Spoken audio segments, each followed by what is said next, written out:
చంద్రబాబు మీదన చీకట్లో గులకరాయి వేస్తే హత్యా ప్రయత్నం కేసు. గులకరాయి కేసు అనరు. జగన్‌ని డైరెక్ట్‌గా కోడికత్తితో పొడవబోతే గాయపడి ఆస్పత్రి పాలై చికిత్స పొందిన కోడికత్తి కేసే.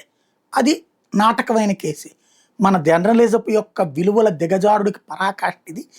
జగన్ మీద హత్యా ప్రయత్నం అని నేను మాట్లాడతాను. జగన్ మీద హత్యా ప్రయత్నం కేసుకు సంబంధించిన దాంట్లో ఎన్ఐఏ పూర్తి విచారణ చేయలేదు. కేవలం ఆ నిందితుడు శ్రీనివాస్తోనే సరిపెట్టింది అంటూ జగన్ వేసిన పిటిషన్ మీద విచారణ మళ్ళీ జరిగింది. కేసులో కొన్ని సందేహాలను జగన్ తరపున వ్యక్తం చేసింది. ఆల్రెడీ ఇంతకుముందు పోలీసులు ఇక్కడ అరెస్ట్ చేశారా శ్రీనివాస్ అనేటటువంటి అతన్ని.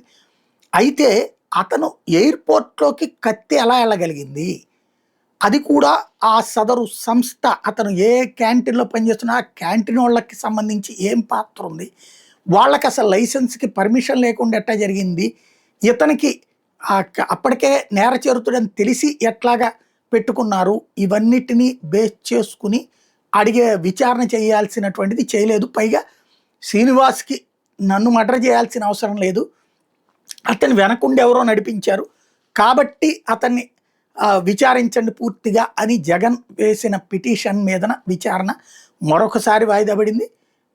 ఈ కేసు ఎన్నేళ్ళైనా ఏది తేల్చరు. శ్రీనివాస్ 6 ఏళ్ళు జైలు శిక్ష అనుభవించాడు. ఇప్పుడు ఏం వాదిస్తున్నారు? టెక్నికల్గా ఈ కేసులో శిక్ష మ్యాక్సిమం పడితే 3-4 ఏళ్ళు పడుతుంది. అతను ఆల్రెడీ 6 ఏళ్ల పాటు శిక్ష అనుభవించేశాడు, రిమాండ్లో ఉన్నాడు కాబట్టి ఈ కేసు వదిలేయండి అని వాదిస్తున్నారు తప్ప అతని తరపున కానీ ఇది అసలు నిజం మాత్రం తేల్చే ఉద్దేశం ఎవరికి లేదు.